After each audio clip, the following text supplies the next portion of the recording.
हाँ, तो प्रिय छात्र छात्राओं, अपने कामों को करने के लिए आलसी की तरह कार्य नहीं करना चाहिए। जैसे कहा गया है, जिसने बोला कल दिन गया टल। जिसने बोला कल दिन गया टल, और जिसने बोला परसों बीत गए बरसों। जिसने बोला परसों बीत गया बरसों, और जिसने बोला आज उसी ने किया राज।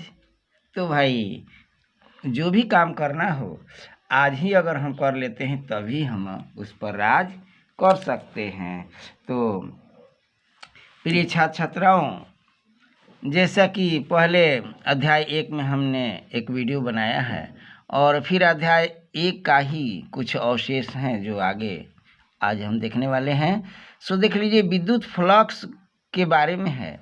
विद्युत फ्लक्स से संबंधित प्रश्न जो आया है 2012 का 12वां प्रश्न, 2019 का पहला प्रश्न, 2019 का 16वां प्रश्न और 2021 का 17वां प्रश्न। सो आप जाकर देख सकते हैं, ये इतनी बार आया हुआ जो तहलका मचा दिया है। सो विद्युत फ्लक्स को परिभाषित करें, इसका ईसाई मात्रक लिखें। किसी सतह पर विद्युत फ्लक्स की परिभाषा दें। इस तरह से ये प्रश्न आए हुए हैं। तो आइए चलते हैं विद्युत फ्लक्स।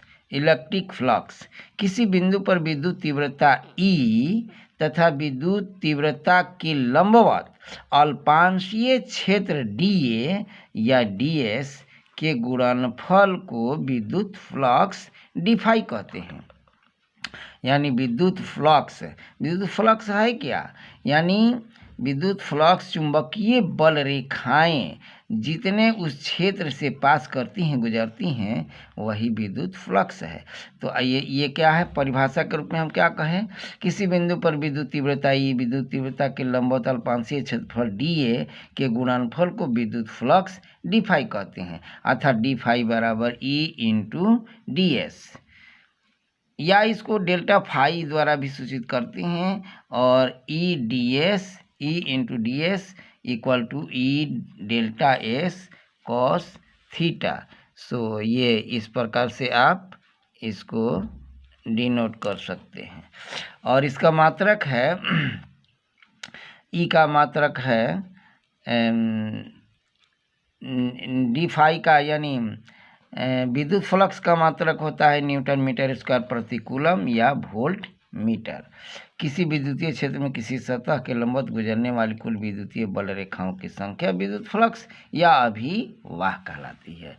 सो यहाँ पर देख लीजिए, अगर ये थीटा कोण से अगर झुकी हो तो इस थीटा के मान को हम रख करके और इस विद्युत फ्लक्स का मान E delta S cos theta में थीटा का मान रख करके कर सकते हैं। जैसे कि आप जानते हैं कि A.B बराबर होता है AB कॉस थीटा, यानी सदिशीय गुणन में A.B बराबर होता है AB कॉस थीटा। तो इस तरह से हमें E डॉट डेल्टा x बराबर E delta S cos theta लिख सकते हैं। हाँ, तो अगला प्रश्न 2016 का पहला है कि परावैद्युत शक्ति एवं आपेक्षिक परावैद्युतांक को परिभाषित करें। तो आइए चलते हैं, परावैद्युत शक्ति क्या है? परावैद्युत शक्ति वैद्युत क्षेत्र की तीव्रता का वह अधिकतम मान जहां तक परावैद्युत माध्यम अचालक बना रहता है। वैद्युत क्षेत्र की तीव्रता का वह अधिकतम मान जहां तक परावैद्युत माध्यम अचालक बना रहता है, परावैद्युत शक्ति कहते हैं। आपेक्षिक परावैद्युतांक क्या है? किसी माध्यम का परावैद्युतांक और निर्वात के परावैद्युतांक के अनुपात को माध्यम का अपेक्षिक परावैद्युतांक यानी या सापेक्ष परावैद्युतांक कहते हैं। अर्थात epsilon r equal to epsilon by epsilon not. इस तरह से ये फॉर्मूला आता है। अब आइए चलते हैं 2017 का पहला प्रश्न। दो समान धन विद्युत आवेश के निकाय के बगल में विद्युतीय बल रेखाएं खींचें। सो आप ये फिगर देख लीजिए, इसी प्रकार से ये खींचा जाएगा और ये बना हुआ फिगर ही आपका ये आंसर दे रहा है। अब अगला चलते हैं 2013 का पहला धारावाही चालक में वैद्युत क्षेत्र की तीव्रता एवं समविभवी तल को परिभाषित करें। तो धारावाही चालक में विद्युत क्षेत्र की तीव्रता एवं समविभवी तल को परिभाषित करें।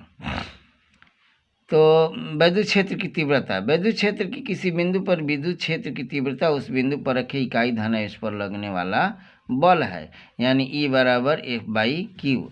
और E बराबर F/Q 2021 में भी ऑब्जेक्टिव प्रश्न भाई पूछा गया है। सो ये फॉर्मूला आपको यह देखना है कि E बराबर क्या होता है। तो F/Q यानी एकांक धनावेश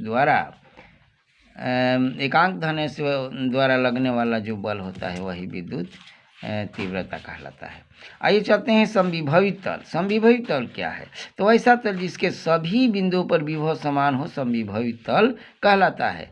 समविभवी तल के किन्हीं दो बिंदुओं के बीच विभव अंतर शून्य होता है, क्योंकि विभव में तो अंतर होता ही नहीं है। तो इस तरह से समविभवी तल में सभी बिंदुओं का विभव समान होता है, यानी विभवांतर शून्य हो जाता है। आइए थोड़ा चलते हैं नोट में। आपेक्षिक परावैद्युतांक एप्सिलॉन आर बराबर एप्सिलॉन बाई एप्सिलॉन नॉट 2021 में पूछा गया, और एप्सिलॉन आर का मान हवा या निर्वात में 1 होता है, जो पूछा गया है 2021 में ही कि हवा में एप्सिलॉन आर का मान क्या होता है। और फिर पानी में क्या होता है, तो पानी में भी पूछा गया 2021 में। तो पानी के लिए 80 ऑप्शन दिया जाएगा, और एप्सिलॉन नॉट का मान होता है 8.854 इंटू 10⁻⁻12, और इसको 8.9 इंटू 10⁻⁻12 भी लिख सकते हैं, और कूलम स्क्वायर प्रति न्यूटन प्रति मीटर स्क्वायर। कागज के लिए होता है 3.5। धातुओं के लिए अपेक्षिक परावैद्युतांक होता है इन्फिनिटी, और अन्य माध्यमों में 1 से अधिक होता है। और इसका मात्रक देख लें। इसका मात्रक ऐसे यहाँ पर कूलम स्क्वायर प्रति न्यूटन मीटर स्क्वायर। इसको 2020 में फिर पूछा गया फैराड पर मीटर, जहाँ 1 फैराड बराबर होता है कूलम स्क्वायर बटा न्यूटन मीटर। तो इसको 2020 में विद्युतीय अपेक्षिक विद्युतांक का मात्रक पूछा गया। सो 2020 में फैराड बाई मीटर के रूप में पूछा गया। तो कूलम स्क्वायर प्रति न्यूटन प्रति मीटर स्क्वायर को हम फैराड के रूप में भी बदल सकते हैं, जो यहाँ पर दिखाया गया है कि 1 फैराड बराबर कितना होता है। तो 1 फैराड बराबर होता है कूलम स्क्वायर प्रति न्यूटन मीटर। हाँ भाई, तो अगला देखिए 2014 का 16वां प्रश्न पूछा गया है, स्थिर विद्युत परीक्षण क्या है? स्थिर विद्युत परिरक्षण क्या है? परिरक्षण का अर्थ होता है बचाव, सुरक्षा। इसके एक जीवन उपयोगी उपयोग को लिखें। तो भाई, किसी निश्चित क्षेत्र को विद्युत क्षेत्र के प्रभाव से बचाने की प्रक्रिया स्थिर विद्युत परिरक्षण कहते हैं। यानी किसी निश्चित क्षेत्र को, एरिया को विद्युत क्षेत्र के प्रभाव से बचाने की प्रक्रिया को स्थिर विद्युत परिरक्षण कहते हैं। जैसे बिजली गिरने के समय बंद कार या बस में बैठे रहना किसी पेड़ के नीचे या मैदान में खड़े रहने की तुलना में अधिक सुरक्षित रहता है। यानी कहने का मतलब कि अगर बस या कार में है तो खिड़की वगैरह बंद करके अगर आप अंदर रहते हैं और खुले मैदान में रहते हैं, तो खुले मैदान से उस बस या कार के अंदर रहना ज़्यादा सुरक्षित रहता है। तो यही कहा गया है कि बिजली गिरने के समय बंद कार या बस में बैठे रहना किसी पेड़ के नीचे या मैदान में खड़े रहने की तुलना में अधिक सुरक्षित रहता है, क्योंकि चालक के अंदर के खोखले भाग में स्थित कण या आवेश बाह्य क्षेत्र के प्रभाव से परिरक्षित रखता है। हाँ, तो अब अगला प्रश्न हम देखते हैं कि 2018 का तीसरा है, वायुमंडल में विद्युत उदासीन नहीं होता है, समझाइए क्यों? वायुमंडल विद्युत उदासीन नहीं होता है, समझाइए क्यों? तो सूर्य की किरणें वायु के ऊपरी परत के कणों से टकराकर उन्हें आयनीकृत कर देती है।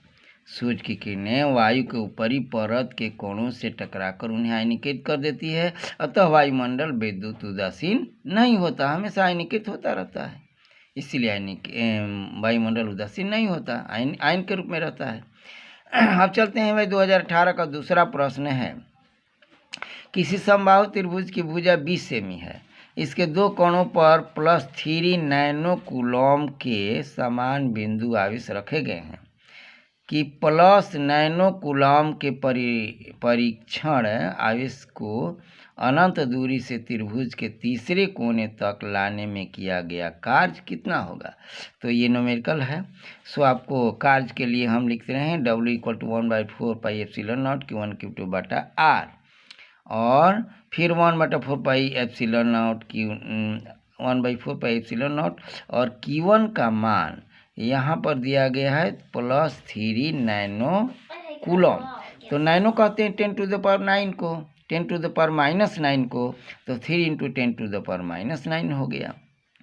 और फिर समान बिंदु से और प्लस नैनो कूलम के परिरक्षण आवेश, और परिरक्षण आवेश है 10⁻⁻9, और दूरी इसका दिया गया है 0.2, ये 20 सेमी। 20 सेमी को हम अगर मीटर में बनाएंगे तो 0.2 बन जाएगा मीटर में, और जो यहाँ पर दिखाया गया है देखिए Q0 को यहाँ पर 10⁻9 कूलम के पास लाया जाता है, और 3 × 10⁻⁻9 है, और इसके बीच की दूरी 0.2 मीटर है। 100 मीटर के रूप में इसको बनाया गया है। और इस तरह से ये 9, इसको अब हम 9 10⁻+9 और 3 × 10⁻−9 10⁻9 है, और 10⁻2 ये 2 से इसको काट दिया गया है। और इस तरह से इसके वैल्यू को 9×3=27 में आया, और ये 10⁻−9 और 10⁻+9 ये आपस में कैंसिल हो गए हैं।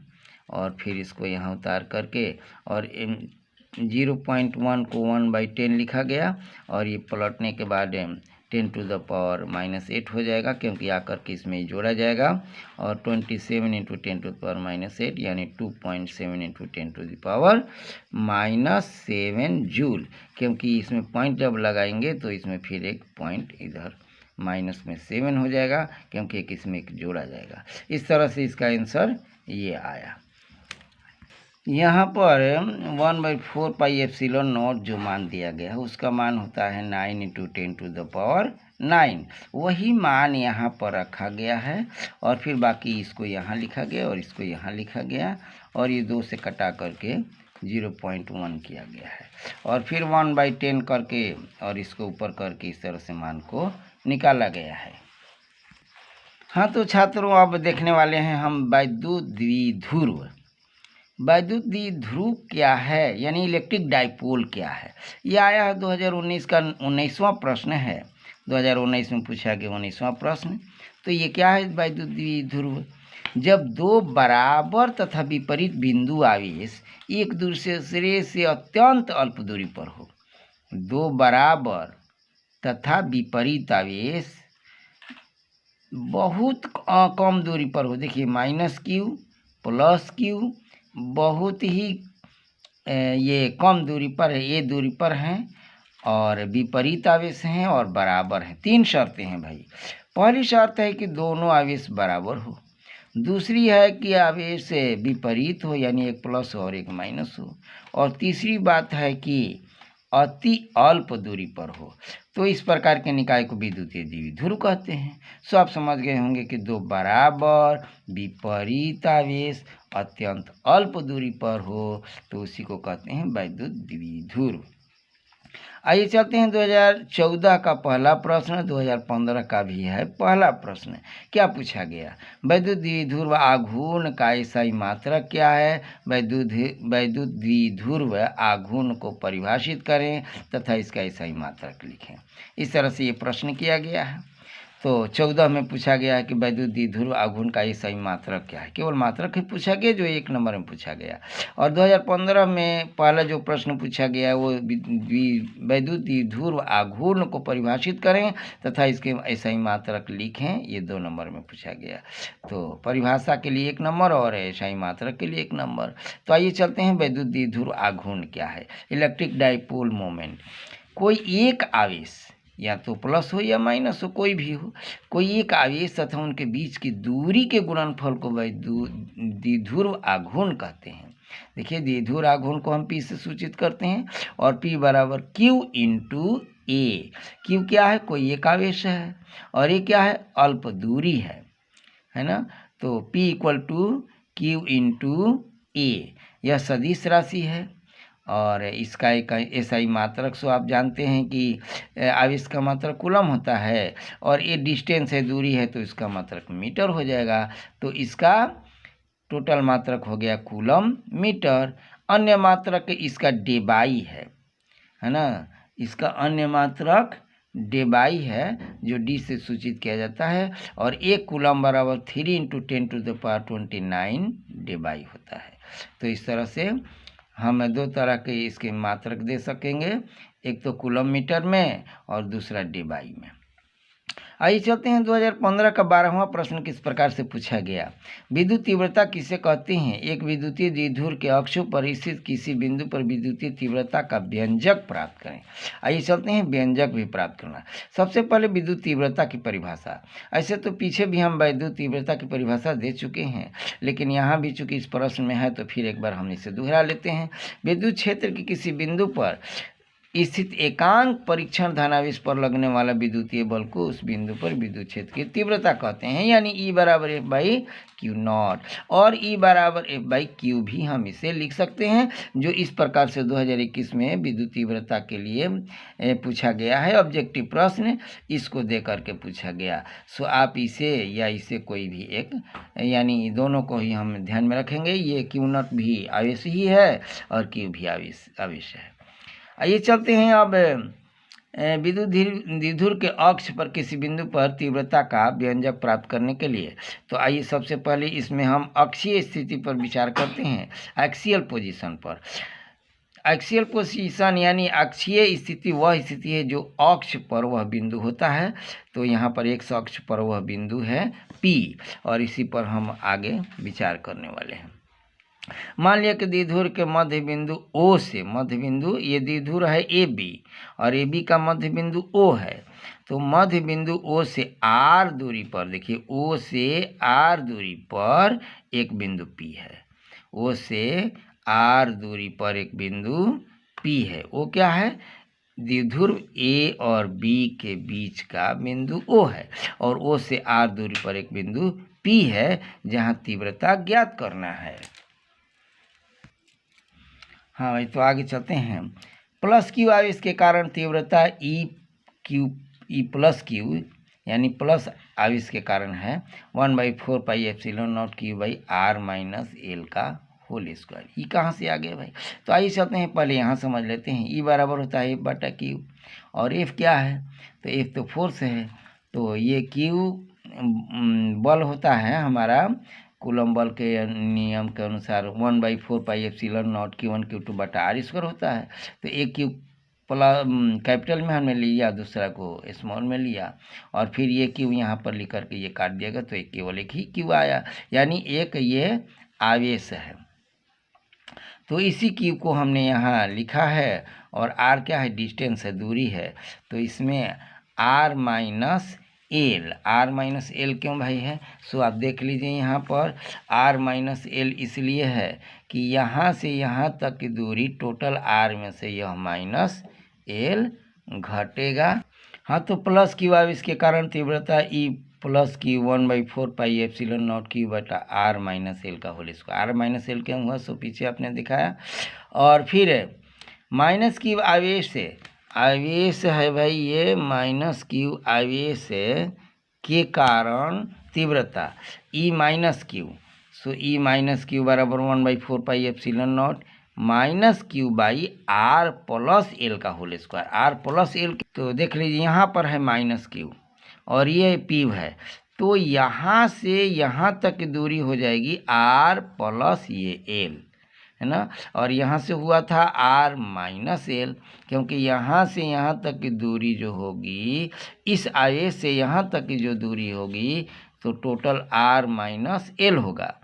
और फिर यहाँ ये माइनस Q से P तक की जो दूरी होगी वो हो जाएगा R प्लस एल। हाँ, इसके बाद अब कुल तीव्रता के लिए भाई दोनों हम जोड़ेंगे, E = E प्लस Q और प्लस ई माइनस क्यू, दोनों की तीव्रता को हम लोग जोड़ लेते हैं। तो दोनों में आप देख रहे हैं कि 1/4 पाई एप्सिलॉन नॉट ये कॉमन है, तो सो हमने उसको कॉमन निकाल लिया, क्यू को भी कॉमन निकाल लिया। तो अब यहाँ पर बचेगा 1/r minus L, 1/r minus L का होल स्क्वायर हमने ले लिया। और फिर ये माइनस है तो इस माइनस को हमने यहाँ लिखा, और फिर 1/r प्लस एल का होल स्क्वायर हो जाएगा। सो इस तरह से हमने इसको लिखा। फिर इसका एलसीएम हम लोग ले लेंगे, तो a plus B into A minus B का फॉर्मूला होता है A square minus B square, और होल स्क्वायर तो पहले से ही था, तो ये है a plus B into A minus B के फॉर्मूले पर, तो A square minus B square हुआ, और फिर ये होल स्क्वायर तो पहले से ही है। और फिर आप जानते हैं कि इसमें इसे भाग देंगे तो ये बचेगा, इसको इसमें गुणा कर दिया गया, और फिर उसी तरह से इसमें लघुत्तम में हम इससे भाग देंगे तो ये बचेगा, इसको इसमें गुणा कर लिया, और इस तरह से इसको उतार दिए, ए प्लस बी को होल स्क्वायर में तोड़ दिया। समझ में आया? ये वाला जो है यहाँ आ जाएगा और ये यहाँ आ जाएगा, तो इस तरह से इस रूप में आ जाएगा। और आर प्लस एल का होल स्क्वायर, तो आर प्लस एल का होल स्क्वायर हो जाएगा ए प्लस बी का होल स्क्वायर में इसको तोड़ देंगे, तो R square plus 2LR plus L square, और माइनस फिर आर माइनस एल का होल स्क्वायर है, तो R square minus 2LR plus L square, और फिर नीचे वाला वैसे ही लिख दिया गया। और इसमें हम ये जो ब्रैकेट को हटाएंगे तो ये चिन्ह चेंज करेगा, तो ये पहले वाला तो वैसे ही उतार लेंगे, फिर ये माइनस आर स्क्वायर हो जाएगा, ये प्लस 2RL हो जाएगा, ये माइनस एल स्क्वायर हो जाएगा। और फिर इसमें से देखिए माइनस और प्लस ही कट जाएंगे, फिर आर माइनस और आर प्लस भी कट जाएंगे, और 2LR जोड़ देंगे तो 4LR हो जाएगा, और ये तो Q/4 एप्सिलॉन नॉट आ रहा है। और फिर ये देखिए एल का जो मान है आर से बहुत छोटा है, इसलिए इसको हम छोड़ सकते हैं, इसको 0 बना सकते हैं, अतः हमारा आर के पावर केवल 2 और 2 का गुणा 4 आ जाएगा, और इस तरह से कुल विद्युत तीव्रता हमारे पास मिल जाता है Q/4 pi epsilon not into 4LRQ, क्योंकि एक आर इस एक आर को काट देता है, ये 4R है तो एक आर को एक ऊपर नीचे कट गया, फिर आपका बच गया RQ। तो इस तरह से एक हमारा विद्युत तीव्रता का अक्षीय स्थिति में मान मिल जाता है। और P बराबर Q इंटू 12 होता है। सो पहले से हम लोग जानते हैं कि द्विध्रुव आघूर्ण P बराबर Q इंटू 12 होता है, तो इसको हम अगर द्विध्रुव आघूर्ण के रूप में लिखें तो इसे 2L और Q को एक साथ करके P बना लेते हैं, और इसमें का 2 बच जाता है, और बाकी सारी चीज़ों को हम इसी तरह उतार लेते हैं। तो E बराबर अब द्विध्रुव आघूर्ण के रूप में हो जाएगा 2P 4 pi epsilon not RQ। फिर अगला अब हमारे पास है निरक्षीय स्थिति, जो अक्ष पर अब बिंदु नहीं है और वहाँ पर विद्युत तीव्रता निकालना है, यानी इक्वेटेरियल पोजीशन में हम निकालना है। तो इसके लिए EQ साइन थीटा और E माइनस कॉस थीटा यहाँ पर देख लीजिए, EQ साइन थीटा और E माइनस साइन थीटा। क्यों भाई? यहाँ पर प्लस Q है, यहाँ माइनस Q है, मध्य बिंदु है, यहाँ से ये बल इस तरह से लगेगा और यहाँ से इधर ये आकर्षण हो जाएगा, यहाँ से प्लस Q ये उधर की ओर अपना बल लगा रहा है और ये आकर्षण हो रहा है उसका इस P बिंदु पर, और इसका मान L और R, ये यहाँ तक R है, ये L है और ये विकर्ण है, तो विकर्ण अंडर रूट हो जाएगा L square plus R square. अब EQ साइन थीटा तथा E minus Q sine theta. अब यहाँ पर हम देखते हैं कि एक बल तो इधर लग रहा है और एक दूसरा बल इधर लग रहा है, तो इसका परिणामी तो इधर आ जाएगा, तो इसके अनुसार हो जाएगा EQ कॉस थीटा, किंतु इसके अनुसार भी हो जाएगा minus EQ sine cos theta. और ये जो है EQ साइन थीटा ऊपर की ओर बल लग रहा है और ये नीचे की ओर लग रहा है, तो ये दोनों तो आपस में कैंसिल हो जाएंगे, क्योंकि ये परिणामी जो होगा इसके घटक के रूप में EQ साइन थीटा इधर काम करेगा, EQ कॉस थीटा इधर करेगा। उसी तरह से ये परिणामी जो आएगा इसके लिए EQ माइनस साइन थीटा नीचे की ओर और ये EQ minus sine theta cos theta इधर राइट साइड में कार्य करेगा। अतः ई क्यू साइन थीटा तथा ई क्यू माइनस साइन थीटा बराबर विपरीत होने के कारण निरस्त कर देते हैं। अतः ई क्यू कॉस थीटा या ई क्यू माइनस कॉस थीटा एक ही दिशा में ये कार्य करने लगते हैं और परिणामी आपका हो जाएगा ई बराबर ई क्यू प्लस और E minus Q cos theta. और ई क्यू प्लस का मान यहाँ पर 1/4πε0 Q by R square plus L square और ई क्यू माइनस का Q by 4πε0 R square plus L square. क्यों भाई? क्योंकि कॉस थीटा बराबर एल बटा under root R square L square. Cos theta में आधार बटा कौन होता है? आधार आपका एल है और कौन आपका under root L square plus R square है। सो ये कॉस थीटा का मान है और इस तरह से कॉस थीटा का मान यहाँ पर रख दिया गया है। रूट के लिए 1/2 1/रूट ये पावर में रख दिया गया है रूट को और ये जो है ई क्यू का मान रखा गया है और ये माइनस क्यू का मान रखा गया और इस तरह से इसका कॉमन मान हमने 2q लिया 4πε0 आर स्क्वायर एल स्क्वायर और इसको जोड़ देने के बाद इतना मान हुआ क्योंकि एक ही तरह का है, इसको जोड़ करके एक साथ कर लेते हैं। और फिर एल का मान बहुत ही कम है तो द्विध्रुव आघूर्ण के रूप में P बराबर Q/12 होता है और फिर ये 2 से इसको Q/12 अगर हम आप ले लेते हैं तो ये P का मान दे देता है। सो इसके लिए हमने P लिख दिया और 1/4πε0 लिखा और R क्यू लिखा क्योंकि ये 2 से 2 कट जाएगा। एल को समाप्त कर देंगे, एल का मान बहुत ही आर से छोटा है तो इसको समाप्त कर देंगे और 2 से 2 कट जाएगा तो केवल आर का क्यू बचेगा। यही हमारा अक्षीय की आधी मान आती है। सो आपने देखा यहाँ पर देख लीजिए अक्षीय में आया है 2p/4πε0 आर क्यू जबकि ठीक ये 2 हट रहा है, इसमें केवल P/RQ है 1/4πε0 P/RQ।